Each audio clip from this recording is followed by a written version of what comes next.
Hoje eu vou trazer aos irmãos uma reflexão em cima de um tema que eu estava até brincando com o pastor antes do culto, um tema que está em baixa, né?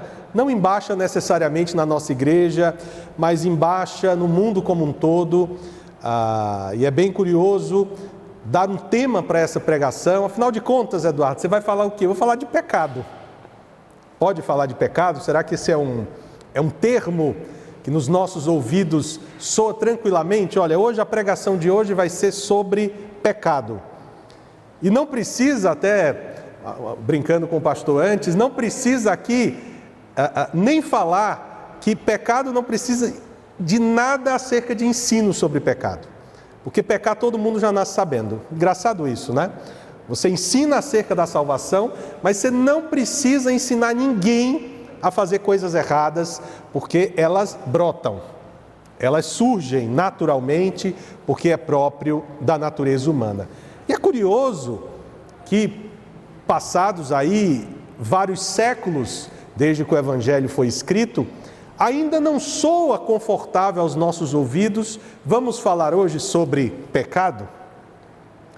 Comentando com o pastor que nos modelos de gestão atualmente, não se fala sobre erro, se fala sobre oportunidade de melhora. Então, quando a gente está avaliando determinado setor, às vezes do hospital, olha, eu vejo várias oportunidades de melhora aí. Na verdade, eu vejo vários erros, vários equívocos, vários desvios daquilo que era para ser feito, chame como quiser. Não se fala mais em demissão por causa de um erro. Se fala, na verdade, de novos desafios por conta de oportunidades de melhora. Ou seja, as benditas das oportunidades de melhora, apesar de não serem chamadas de erros, elas geram demissão, ou seja, elas são equívocos, elas são desvios, elas são erros. Mas as pessoas não querem falar essas palavras, que são palavras fortes, mas no fundo, a gente vive hoje num ambiente de intensa relativização moral, onde a coisa ela não pode ser chamada pelo seu nome. Eu entendo o aspecto positivo de chamar um equívoco ou um erro de oportunidade de melhora, porque de fato são. Afinal, o que nos conduz a Cristo é o reconhecimento do nosso pecado.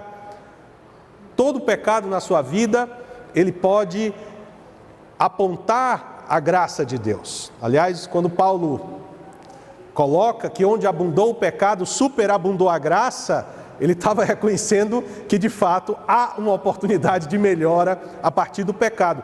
Mas não tem como a gente eliminar o passo anterior de reconhecer o pecado como pecado. Se eu elimino esse passo anterior, para que eu vou querer um salvador? Salvar de quê? Salvar para quê? Se eu não reconheço a gravidade do pecado, não há como reconhecer a extensão da obra de Cristo. A obra de Cristo só é grande, a obra de Cristo só é reconhecida como a melhor coisa que já aconteceu nas nossas vidas, se você se reconhece um miserável pecador. Porque se você não se reconhece um miserável pecador, você não tem noção do que Cristo fez por você. Vai ficar só mesmo chorando na Via Crucis dos filmes de Páscoa.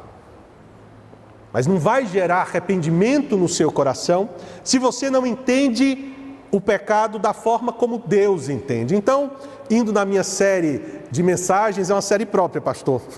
Uma série própria que eu criei para mim mesmo, de Back to Basics, de volta ao básico, né? Doutrinas muito básicas da fé. Hoje nós vamos falar de pecado. Então, abram as vossas Bíblias exatamente onde tudo começou, o livro dos começos, Gênesis 3, de 1 a 7, o tão conhecido relato do primeiro pecado. É aqui que tudo começa. O homem, ele é criado por Deus sem pecado, de forma que Deus não é o autor do pecado, mas o homem ele é criado sem pecado, puro, mas absolutamente livre. Livre e mais livre do que qualquer um de nós. Porque seguramente 2 pés pisaram nessa terra sem nenhum tipo de inclinação, nem para o bem nem para o mal, que foi o primeiro e o segundo Adão. Então só Adão pisou nessa terra absolutamente livre, sem pecado algum.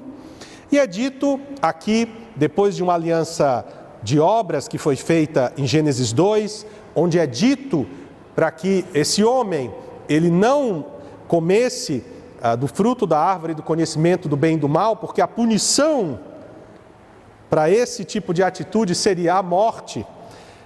Isso em Gênesis 2, 16 e 17, nós chegamos exatamente no ápice desse começo do Gênesis, que é o relato da queda. E é dito assim, Gênesis capítulo 3, versículo 1, ora, a serpente era o mais astuto de todos os animais selvagens que o Senhor Deus tinha feito. E ela perguntou à mulher, foi isto mesmo que Deus disse? Não comam de nenhum fruto das árvores do jardim? Respondeu a mulher à serpente, podemos comer do fruto das árvores do jardim, mas Deus disse, não comam do fruto da árvore que está no meio do jardim, nem toquem nele, do contrário, vocês morrerão. Disse a serpente à mulher, certamente não morrerão. Deus sabe que no dia que dele comerem, seus olhos se abrirão e vocês serão como Deus, conhecedores do bem e do mal. Quando a mulher viu que a árvore parecia agradável ao paladar, era atraente aos olhos e, além disso, desejável para dela se obter discernimento, tomou do seu fruto, comeu e deu ao seu marido, que comeu também. Os olhos dos dois se abriram e perceberam que estavam nus, então juntaram folhas de figueira para cobrir-se. É óbvio que esse texto tem uma exegese absolutamente profunda e a gente poderia seguir nesse texto, esse não é o meu objetivo na exposição de hoje. A gente vê uma série de passos aqui até se chegar ao primeiro pecado. Há muito que se discutiu acerca dessa atitude. Qual foi, afinal, o pecado dos nossos primeiros pais? Então, primeiro, a quebra da aliança, desobediência, querer ser igual a Deus. Isso aí são atitudes consensuais de vários teólogos, tentando explicar e tentando justificar por que houve essa primeira queda. Fato é, meus caros, que todo pecado gera como consequência o afastamento de Deus. Então, sem dúvida nenhuma, esse pecado foi um pecado deliberado, lembrando que Adão, até esse momento, não era inclinado nem para o bem nem para o mal, então foi uma atitude completamente livre. Não há dúvida de que houve a influência da serpente, tentando modificar a ordem divina, tentando dar a entender que Deus não permitia que eles comessem da árvore do conhecimento do bem e do mal, alegando que Deus não queria que os homens fossem também como ele, conhecedores de tudo. Então, a serpente alega motivos egoístas a Deus e, de fato, a mulher compra aquela mensagem e assim procede com a quebra daquela aliança que havia sido feita com Adão em Gênesis 2. E a partir daqui, meus caros, como diz Paulo em Romanos capítulo 5, versículo 12, da mesma maneira que o pecado entrou na humanidade por um homem e através do pecado a morte, ele fala assim, ele reconhece que a partir deste evento histórico, a partir de então, todos os seres humanos, eles são manchados, maculados pelo pecado. E não há como. Paulo diz em Romanos capítulo 3, versículos 23, porque todos pecaram e destituídos estão da glória de Deus. E durante os capítulos 1 e 2 de Romanos, Paulo vai explicando como o ser humano ele é indesculpável na presença de Deus por causa do seu pecado. Ele cita, por exemplo, os homens que não conhecem a lei de Deus, dizendo, olha, eles não conhecem a lei de Deus, mas eles têm a consciência deles. O famoso índio da Amazônia, os beduínos do deserto, sempre quando a gente vai falar de evangelização, sempre surge alguma discussão acerca disso. Todo ser humano tem uma consciência, todo ser humano tem acesso à revelação geral de Deus, e Paulo diz que essas pessoas que não têm conhecimento de Deus, elas são indesculpáveis. São indesculpáveis porque, ainda que não conheçam a lei, ainda que não conheçam o Evangelho, eles têm a lei da sua consciência. E todo ser humano quebra a sua lei da consciência.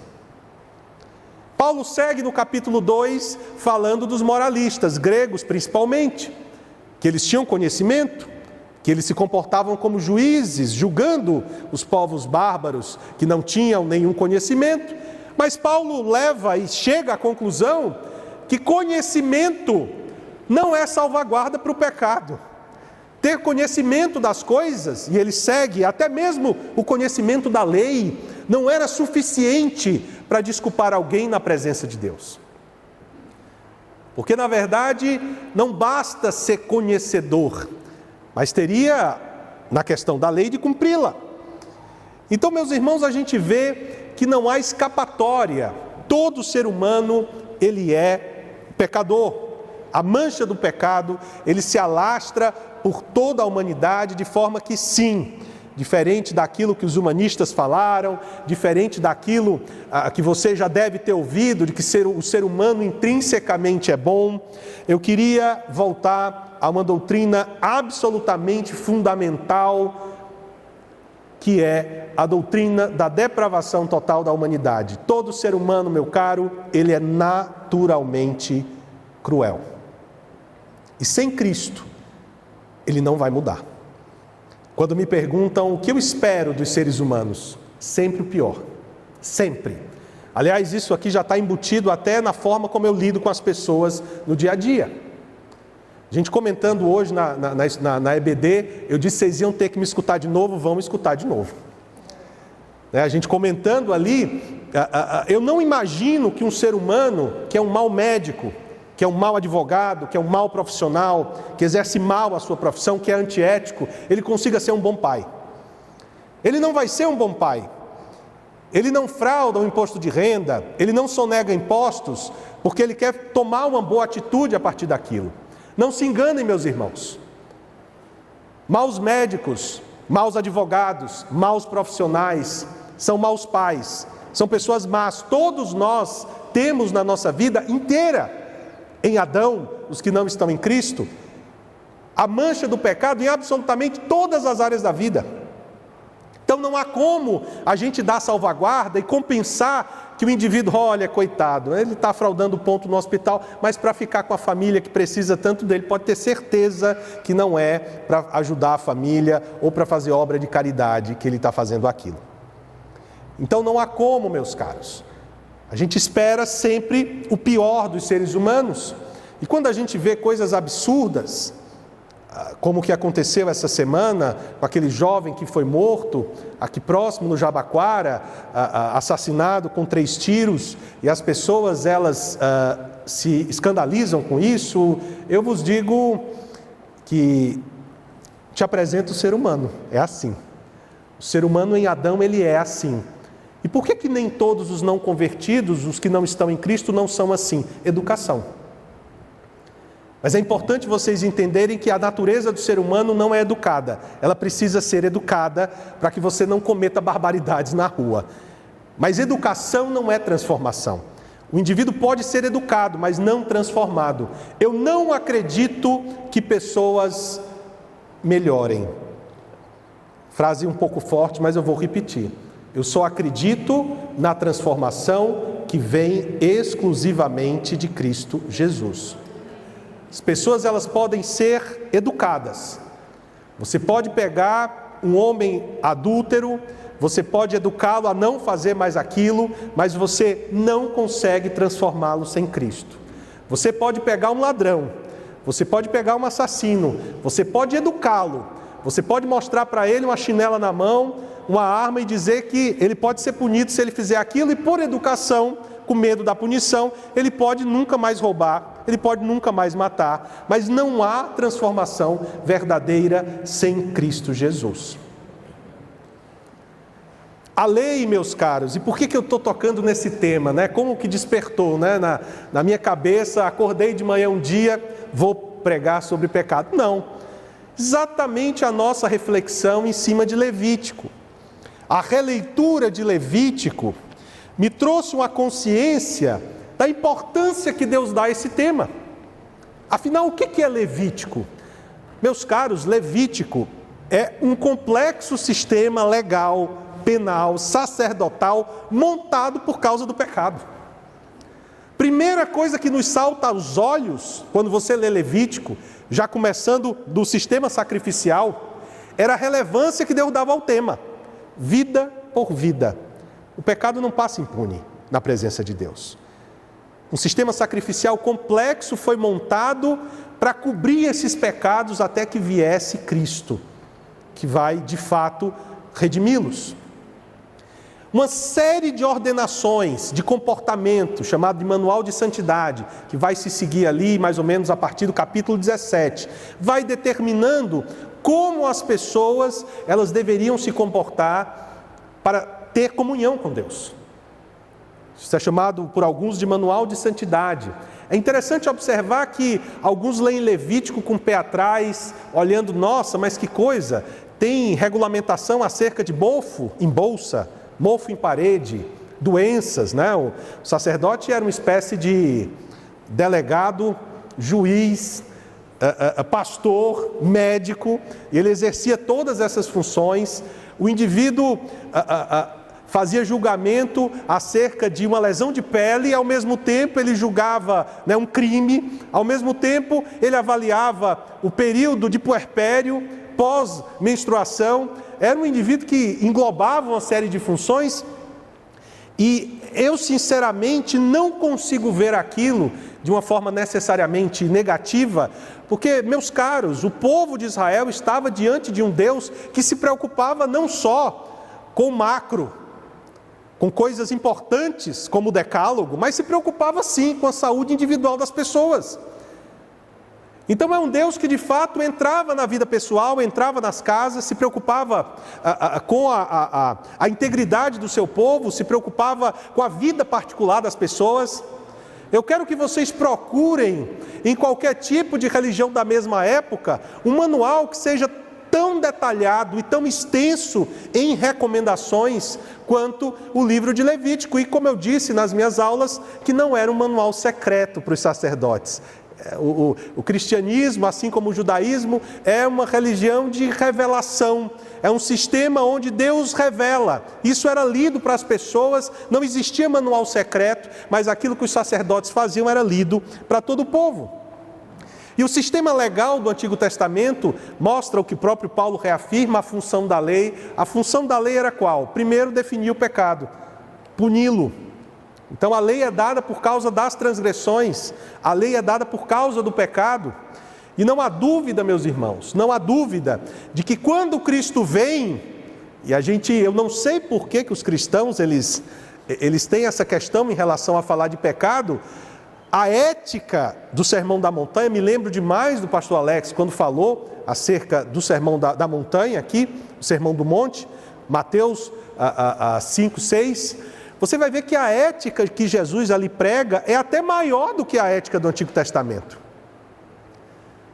Quando Jesus ele fala que a nossa justiça tem que exceder a justiça dos fariseus, significa que a gente tinha que viver aquilo que a gente prega e não trabalhar em cima da hipocrisia. Quando Jesus ele fala, né, foi dito para vocês, não matarás. Quando ele faz a reinterpretação daquilo que ele entende que é a lei, ali Jesus agindo como mestre, ele fala que, por exemplo, a ira contra um irmão já tinha a seriedade de um assassinato. Ele fala que um adultério na mente do indivíduo, mesmo que não tenha sido consumado nenhum tipo de ato, já era considerado como adultério. Ou seja, Jesus ele leva a dimensão do pecado não só para a execução do fato, mas para a idealização desse fato. Bom, se pelo critério da lei de Moisés a gente já estava numa situação bem difícil, agora com essa régua subindo, a nossa situação como ser humano está mais difícil ainda. Aí quando você acha que o apóstolo da graça, o apóstolo Paulo, vai facilitar a sua vida e passar a mão na sua cabeça, Paulo em Romanos 14, 23, falando acerca de comida, de se pode, não pode comer, se tem que guardar dia, não tem que guardar dia, ele explicando ali aquele debate de fortes e fracos, ele termina esse capítulo de Romanos dizendo o seguinte: que, primeiro, bem-aventurado o homem que é aprovado naquilo que ele faz, mas ele diz que tudo aquilo que não provém de fé é pecado. Aí, como a gente diz no Ceará, lascou. Ou seja, tudo aquilo que você faz, todas as suas atitudes que não são convictas em Cristo e não são para a glória de Deus, elas são intrinsecamente pecaminosas. Mesmo coisas banais. Você fez, será que isso é certo? Será que é errado? Eu vou fazer. Pã. Eu nem sei se o que você ia fazer é certo ou errado, mas se você teve dúvida, quando vem conversar comigo, pastor, Eduardo, eu estou pensando em fazer, tá, e o que você acha disso? Não sei e tal, mas vou fazer. Bom, começamos mal. Se você não tem plena convicção de que aquilo de fato é correto, ou de que aquilo não desagrada a Deus, já começou mal, já começou errado. Mesmo que não desagrade intrinsecamente, a sua atitude está equivocada. Além do problema de você fazer uma coisa achando que é certa, ela é completamente errada. Então vejam, meus irmãos, como a régua, ela subiu historicamente, caminhando de Moisés, passando pelo ensino do Evangelho e aqui terminando no ensino de Paulo. Essa régua, meus irmãos, é a régua para todos nós. Então não há dúvida, meus caros, não há dúvida de que todos nós somos pecadores, a ponto do apóstolo João, na sua primeira carta, dizer que aquele que diz que não tem pecado é mentiroso, com ele não está a verdade.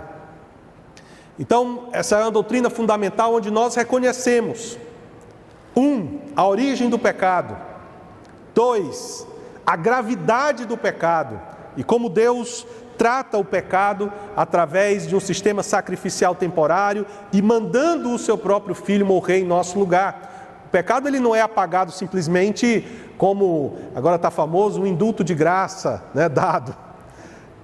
O pecado não é apagado simplesmente como indulto de graça, há consequências, vida por vida, a morte.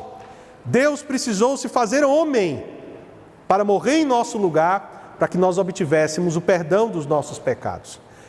A extensão do pecado é toda a humanidade. Todos nós somos pecadores. Todos nós somos pecadores. De novo, todos nós somos pecadores. E não há como você progredir para o Evangelho se você não reconhece esse começo, gente. A dificuldade que às vezes nós temos na nossa evangelização é que o nosso começo está errado. A gente quer começar de Mateus. Martin Lloyd Jones dizia: onde começa o Evangelho? No Éden, Gênesis 3. O Evangelho tem que começar no Éden. Não tem como sair de lá. Como é que eu vou oferecer um Salvador para alguém que não precisa de salvação? Minimizar a extensão e a gravidade do pecado é minimizar a obra de Cristo, porque Ele morreu exatamente para nos livrar do pecado. Então, se você acha que o pecado não é nada, Cristo morreu por nada. Se você acha que o pecado é pouca coisa, Cristo morreu por pouca coisa. Se você acha que você não peca, então você não vê necessidade da morte de Cristo para você. Então essa relativização do erro, do equívoco, do desvio, da oportunidade de melhora, é complicado dentro do cristianismo. Porque se a gente reduz o agravo do pecado, a gente reduz na nossa cabeça a graça de Deus. Eu só entendo a obra de Cristo se eu entendo a gravidade do meu pecado. Isso é muito claro. Aliás, eu tenho uma máxima que eu sempre uso, pastor, quando me dizem: olha, tive um encontro com Deus. Você sabe como começa todo encontro com Deus? Com o indivíduo se sentindo miserável. É assim que começa. Todo encontro com Deus começa assim. Isaías capítulo 6, no ano em que morreu o rei Urias, e aí vai seguindo o texto: eu vi o Senhor assentado no alto e sublime trono. E aí ele cita a visão que ele teve. Qual é a primeira coisa que passa na cabeça de Isaías? Ai de mim, que sou pecador, de lábios impuros e habito num povo de impuros lábios. Vejam vocês, Mateus 17, Jesus no Monte da Transfiguração. Na hora que Deus brada, a voz este é meu Filho amado, é dito que os apóstolos que ali presenciaram aquela visão, eles se prostraram e ficaram o quê? Felizes, alegres, impressionados. Eles ficaram aterrorizados. Porque quando a presença de Deus, de um Deus santo, chega aos homens, é assim a nossa sensação. A nossa sensação é a sensação da nossa natureza absolutamente pecaminosa e indigna da presença de Deus. E eu vou mais além. Eu não acredito pessoalmente, baseado nas Escrituras, que haja um real encontro com Deus, se esse encontro não começa com você se sentindo debaixo desse chão. Eu não reconheço qualquer tipo de relacionamento com um Deus Santo, onde você não se sente a pior das criaturas. Tem que começar assim. A gente não pode pular as etapas. Eu sei que hoje está todo mundo muito, meu Deus, mas pregar uma palavra que as pessoas se sintam mal. É isso aí, meus caros. Infelizmente, eu não queria não. Eu ia dizer que era bom se tivesse um compliance para o evangelho, mas não tem. Não tem compliance. As pessoas vão se sentir mal. Bom, o pastor sempre cita C.S. Lewis. Seguramente, se você veio para o cristianismo procurando tranquilidade, eu acho que você fez uma opção equivocada. Aqui o começo definitivamente não é tranquilo e as promessas que foram dadas a nós, pelo menos aquelas certas, eram de sofrimento. Agora, como será que a gente consegue então resolver esse problema?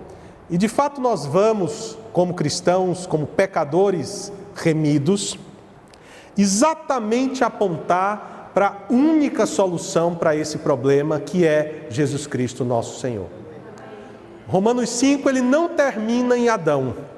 Romanos 5, ele diz, e se nós abrirmos as nossas Bíblias, a gente pode ler esse texto que sempre nos acalma na sua leitura. Ele diz que da mesma forma como o pecado entrou no mundo por um homem, e pelo pecado a morte, assim também a morte veio a todos os homens porque todos pecaram. Pois antes de ser dada a lei, o pecado já estava no mundo. Mas o pecado não é levado em conta quando não existe lei. Todavia, a morte reinou desde o tempo de Adão até o de Moisés, mesmo sobre aqueles que não cometeram pecado semelhante à transgressão de Adão, o qual era um tipo daquele que haveria de vir. Entretanto, não há comparação entre a dádiva e a transgressão, pois se muitos morreram por causa da transgressão de um só, muito mais a graça de Deus, isto é, a dádiva pela graça de um só homem, Jesus Cristo, transbordou para muitos. Então, se você reduz a importância da transgressão de Adão, automaticamente você reduz também os benefícios da graça de Cristo. Porque a analogia que Paulo faz é a mesma. Se todos nós, unidos em Adão, o nosso cabeça, pecamos com ele e somos declarados culpados por causa do pecado dele pelos nossos, da mesma forma, hoje nós vamos celebrar que nós estamos unidos a Cristo, em um só corpo. E se ele morreu pelos nossos pecados, nós morremos com ele. Se ele ressuscitou, com ele também nós ressuscitamos em novidade de vida. Meus caros, nós ainda somos pecadores, mas se tem uma coisa muito clara que nos dá segurança, é que nós não estamos mais debaixo da condenação do pecado. Nós ainda toleramos a presença dele, nós ainda pecamos e sabemos que o próprio João diz, apóstolo, escrevo para que não pequeis, mas se pecarem, temos um intercessor junto ao Pai. Então, o próprio apóstolo estava ciente que o cristão ainda tem que conviver na presença do pecado, mas ele não está debaixo do reino do pecado, mas ele não está debaixo da condenação do pecado. Paulo só pode declarar o que declara em Romanos 8, porque tem Romanos 5, 6 e 7 antes. Paulo só pode dizer, porque agora já não há nenhuma condenação para os que estão em Cristo Jesus. Ele só pode dizer isso depois de expor que nós não estamos mais em Adão, mas nós estamos em Cristo. E isso só é verdadeiro para quem está em Cristo. Só não está debaixo da condenação do pecado quem está em Cristo. Isso é muito claro. As pessoas sem Cristo ainda vivem no reino do pecado, ainda vivem em Adão. Elas pecam de fato, usando da sua livre ação, da sua livre agência. São pecados deliberados, espontâneos, mas elas não vão conseguir sair dessa vida de pecado sem Cristo. Educação não é transformação. Elas podem ser educadas, elas podem ser gentis, elas podem ser boas pessoas, elas podem fazer caridade, elas podem ter suas convicções, podem ser bons professores, bons médicos, bons profissionais, mas elas não são transformadas sem Cristo Jesus, nosso Senhor. E nós que estamos em Cristo, a única coisa que nos consegue dar segurança de não estar debaixo da condenação do pecado é estarmos nele e sermos achados nele. Então é por isso que é importante, meus irmãos, a gente entender que em nada não há nada de bom, em nós não há nada de bom, nas nossas vidas não há nada de bom. Tudo o que temos de bom é Cristo Jesus, nosso Senhor. E a vida de santidade para a qual nós somos chamados é uma vida onde nós somos transformados, e o pastor Alex tem trabalhado muito esse tema, nós somos transformados e o nosso alvo é sermos mais semelhantes a Cristo. Então, um bom teste para saber como tem sido a sua evolução de vida cristã é você se olhar hoje, você se olhar quando você se converteu e você avaliar se hoje você é mais semelhante a Cristo do que você era no começo da sua fé. Não há outra forma, meus caros, de nós sermos livres da condenação do pecado, se não for nos apegarmos a Cristo Jesus, nosso Senhor. É só através dele que nós conseguimos a remissão dos nossos pecados, a nossa justificação e a santificação, sem a qual ninguém verá o Senhor. Então as perguntas que geralmente vêm a partir disso, eu sempre brinco na EBD, sempre tem aquelas perguntas de pessoas que não existem, né? Pessoas mitológicas. Mas Eduardo, e aquela pessoa que aceitou a Cristo e continuou pecando com afinco? Pois é, meu caro, essa pessoa não existe. Nunca foi crente. Não tem o Espírito de Deus. Irmão Eduardo, existe a possibilidade, Paulo responde e refuta tudo isso na sua carta aos Romanos, existe a possibilidade do indivíduo, por causa de não ter mais a condenação da lei, de não ter mais a condenação, não estar debaixo da condenação do pecado, ela utilizar isso como salvaguarda para pecar mais e mais? Meu amigo, se esse indivíduo tiver o Espírito de Deus, não tem possibilidade. Porque na vida do cristão, o pecado ele é uma coisa fora, ele é uma coisa extra, ele é uma coisa que incomoda. E se você tem o Espírito de Deus, um dos sinais de vida que você tem é de você não conseguir conviver com o pecado. Um dos dois vai ter que se resolver ali. Não tem como você permanecer mais e mais e mais em pecado e se aproximar mais e mais de Deus. Não há como. Então, meus irmãos, eu nem trabalho esse tema, sabe por quê? Porque esse tema não existe, né? Como dizia o nosso famoso Padre Quevedo, não existe essa pessoa. Paulo não trabalha com esse tipo de pessoa, ele trabalha com argumento, mas quando ele fala, né, se você poderia usar a graça para pecar mais, ele responde um termo grego que foi traduzido como de maneira nenhuma, ou seja, isso é impensável para alguém que tem o Espírito de Deus. E na carta aos Romanos, quando ele fala sobre estar debaixo da graça, de não estar mais debaixo da condenação da lei, ele deixa implícito em um versículo que ele está falando para aqueles da igreja de Roma, e ele diz: se é que vocês têm o Espírito de Deus. Ou seja, essa conversa, meus caros, vocês têm que estar preparados para ela. É só para quem tem o Espírito de Deus. Amém? Então, meus irmãos, é exatamente com essa alegria de termos a Cristo nas nossas vidas, é exatamente nessa alegria de entender a gravidade do pecado e ao mesmo tempo entender a extensão da obra de Cristo, é que nós hoje seguimos. Examinar-se a si mesmo é um objeto de reflexão. Quando a gente reflete, é importante que nessa reflexão de hoje vocês usem não a régua de Moisés, mas que vocês usem a régua de Jesus Cristo e a régua do apóstolo Paulo. Reflitam nos seus pecados, mas como oportunidade de melhora. Voltando à questão da oportunidade de melhora, oportunidade de se arrepender. A reflexão que precede a ceia, ela não é a reflexão para não cear, ela é uma reflexão para o indivíduo se arrepender, pedir perdão e cear. As pessoas entendem mal muitas vezes essa recomendação.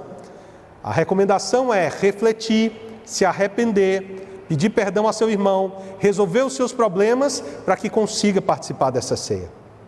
Não é uma reflexão necessariamente punitiva, mas é uma reflexão educativa, onde nós hoje, debaixo da régua do Evangelho, a gente se reconhece como pecador, mas a gente declara, tomando a ceia, que nós somos um só corpo.